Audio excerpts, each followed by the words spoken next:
मासु रेडी हुँदैछ अनि आजको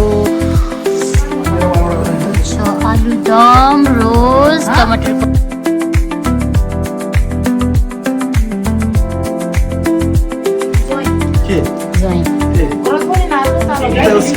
अनि यता मेरो छोरा हेलो यता मम्मी हुनुहुन्छ मेरो अनि यता मेरो नानीले आज चाहिँ हामी नानीको घरमा खाना खान आएको है सबैजना यहाँ म छु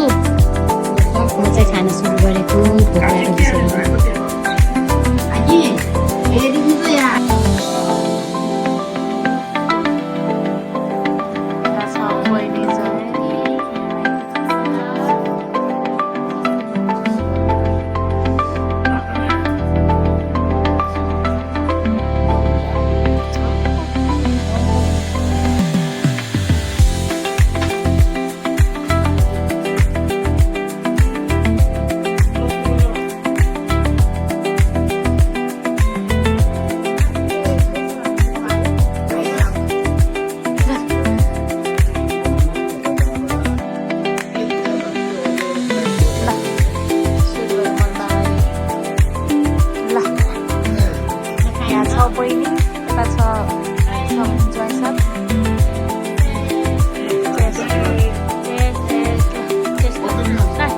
धेरै धेरै धन्यवाद नानी दिदीलाई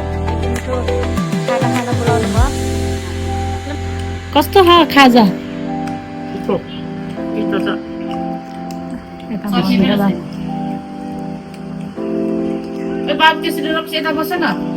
साह्रै मिठोले खाइ लाग्दो रहेछ